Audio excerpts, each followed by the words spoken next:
Welcome back to another Service Management Leadership Podcast. My name's Jeffrey Tefertiller. We have David Billouz back on the podcast. Welcome again, David. Thanks a lot. Thanks for inviting me, and I wish you a nice day.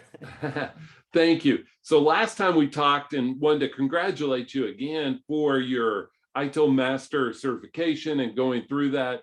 You talked about how you better be committed because there's a financial investment, a time investment. You're getting feedback. You can't get your feelings hurt.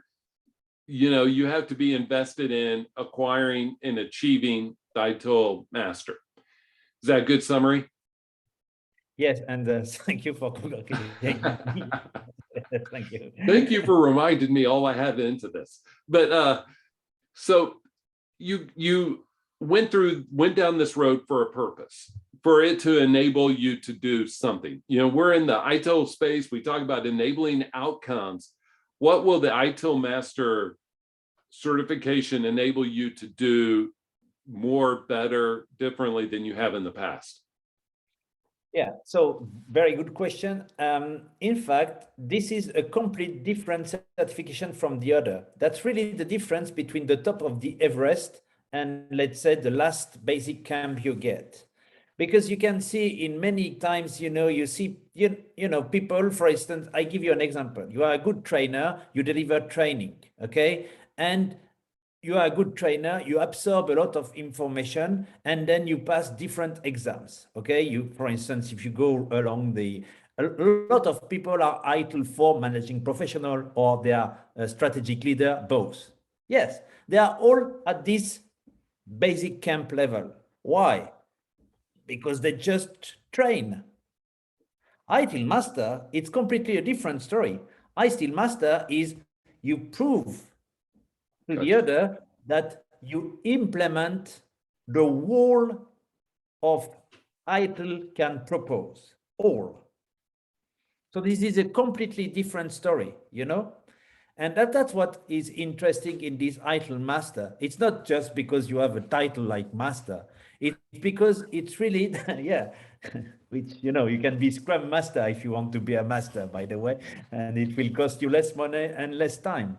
But if you want to be an ITIL Master, it means that you really master ITIL in concrete situations. So in other words, you cannot, if you are a trainer, you can be the best trainer on earth. It's not an exam you will study and get. Never forget that.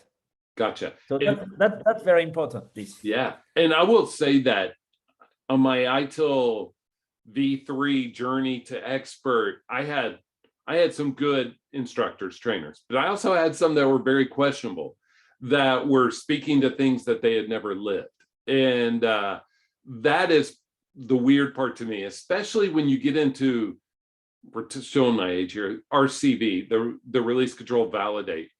If somebody has never been in those change roles and understood it, it's hard to communicate it other than just very out of the book. Here's what you say when this happens and this happens. And that's why RCV as a course had the lowest pass rate, because they had trainers that had never lived that life. And you have students that come in that say, we don't do change management that way. And so the instructor wasn't prepared to have those conversations in how it should be done in real life. Is that fair? So, yes, exactly. So the what ITIL Master allows you to do, or what is the added value of being a master, is that you can keep continuing working on this project, but maybe at a different level. For instance, normally if you are an ITIL Master, you are entitled to lead team of motivated people to do some real digital transformation. It's another buzzword, everybody is talking about digital transformation. But if you're an ITIL Master, first, nobody can say that you don't know anything about ITIL. Nobody. Because you are a master, because you have 50 people in the world who are master. That's it. It's not like being, the best on earth. It's just that other people like you said, okay, we grant you this certification because you prove that you really implement it. And now you can implement that with other people motivated in different organizations. I think that's the idea of the ITIL Master certification. You know, it's really to continue working on practical assignments and not say, okay, now you can be a trainer or you can make some, I don't know, master class or I know what. Okay.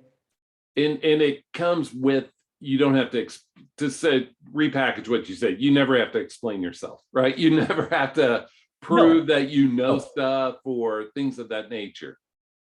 Yeah, but it's like, you know, if you have, I would say, it's like if you are, you know, you are a doctor and you have a specialization.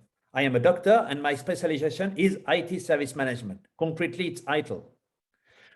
And now, as I am a very good specialist in that, with a lot of, let's say, practices, I can discuss with other practitioners like that. So for instance, the idea of being ITIL Master, it's also that you can, you know, more easily talk with people from different frameworks, from COVID, from ISO 20000, from CMMI, you know, from different horizons. You can discuss with people about DevOps stuff. So that's what's interesting, you know, because you are at the level that they say, okay, this guy can also explain me some interesting things. So that makes you creating this relationship and interfaces with other framework, which is, I would say, very important.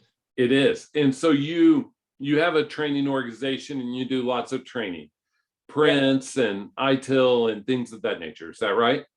Yeah, exactly. And so you'll continue to do those, I'm sure. Yeah. But this also opens up that consulting ability for you to be able to walk in and somebody saying, hey, my incident management process, we're not delivering the outcomes that we hope to, help us, right? And those are the sort of things that you're wanting to get into. Is that fair? Yeah, exactly. And also, from this year, you know, I am also working as an assessor for ITIL 4 maturity model. Okay, so that means that also what I'm interested in, you know, always the as-is and then the to-be stuff. So in the as-is, what is the level of capability of your different practices? What is the level of maturity of your SVS, of your management system, of your business model, and so on and so on. So this is also something that is very interesting and very useful. I will say I took that exam, that ITIL 4 maturity assessment. It's open book, but I found it more difficult than the ITIL 4 exams or the ITIL V3, just because the way things are packaged are different than the other. And I say that for people that are going in, they hear it's open book and hey, it's no problem. I found it more difficult than, let's say, the managing professional exam and ITIL 4. And so, but I like it because it talks a lot about capabilities, and which is a thought process we haven't really discussed that much in the IT world. We haven't thought, hey, you know, we should develop these capabilities because our business customers or stakeholders, they really need us to be able to do X. Is that fair? Yes, exactly. And also there is I would say, a real demand from organizations for benchmark. Yes. And so that means that there is still a big demand for maturity assessment.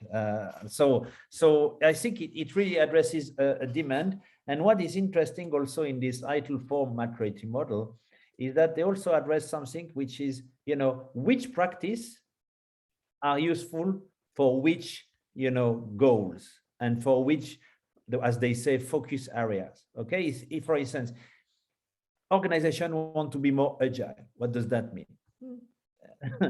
You have to explain this objective, and then they can show you which practice can be useful, you know, for this. So it means that that's the idea, and that's what I like in ITIL, and I think that we can move more in that way. Is that really move now from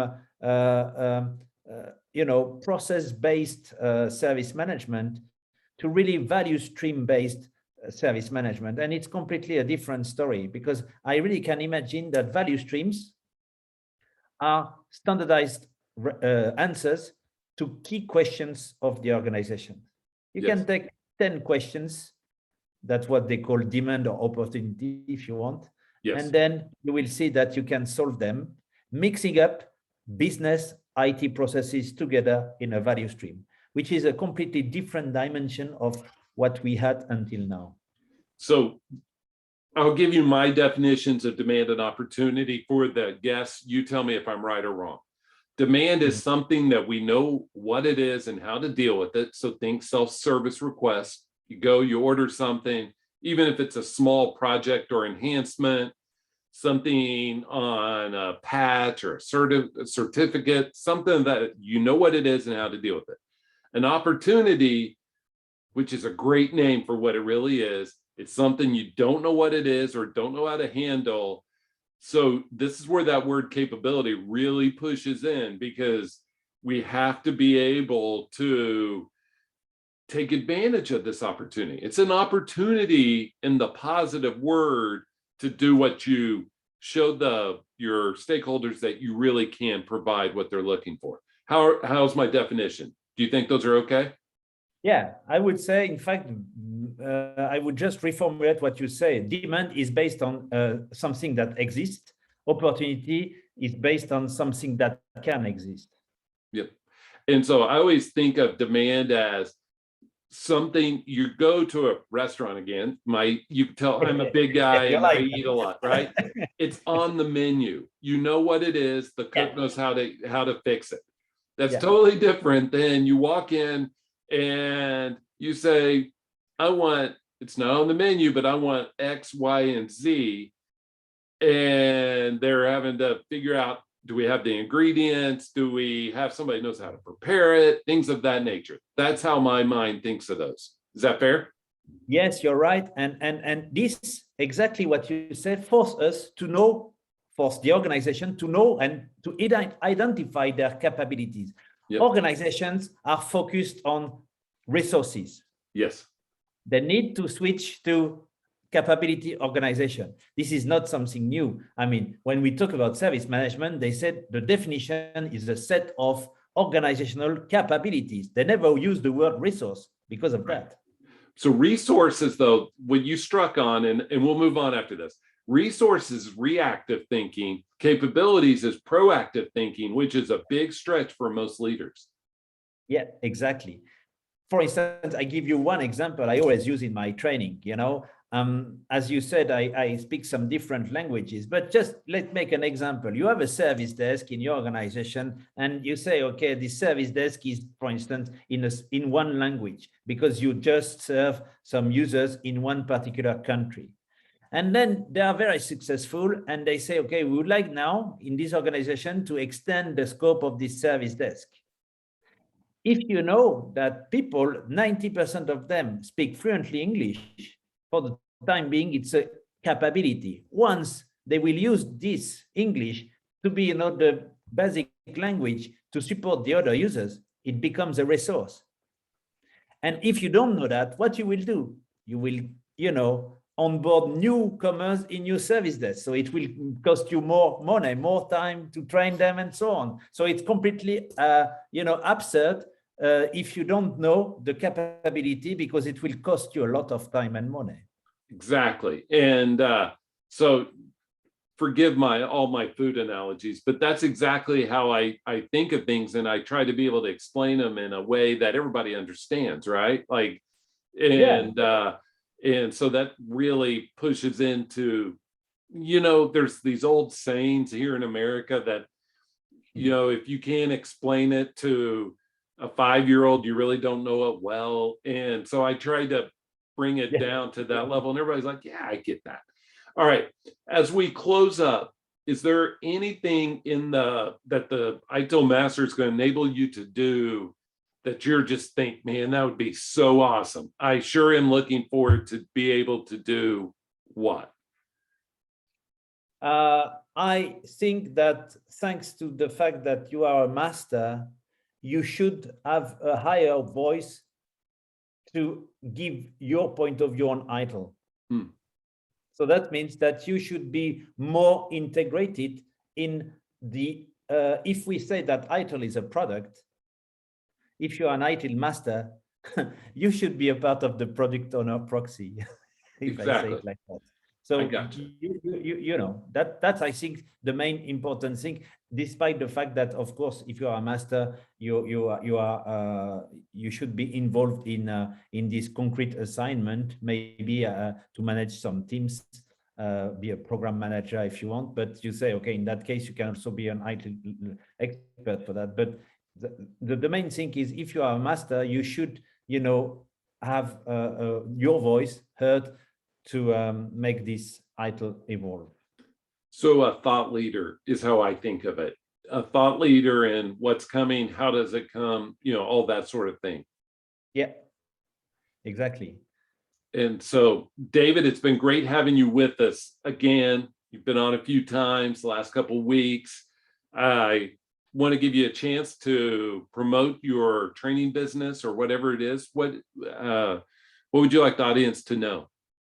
Okay, so they can, since now 2 years, we do, as I said, and you said, a couple of trainings always on project management in Prince2, which is not very used in the US, but ITIL, we do all the ITIL 4 certifications, and we do that remotely. And I that's always my pleasure to have people on board in this training and for me to train them. So because I try to really bring my experience in these courses. So look at my profile on LinkedIn, follow also my organization. And once again, I really wanted to thank you very much, Jeffrey, for inviting me. It's always a pleasure to discuss with you because you are good and a very good professional. Oh, thank you. And I enjoy it. So David's last name is spelled Billouz. And so when you're looking for it, when his company is Osiris, is that right? Yeah. And it's, how do you spell that if somebody's looking for you? Ociris. I would have had all but one of those right. So that's why I wanted to make sure that you got it right. And so keep an eye out for David doing great things in the industry. And I'm looking forward to all the good he's going to do. Thank you once again, David, for joining us. And I hope everybody has a great day. Thank you. All right, bye.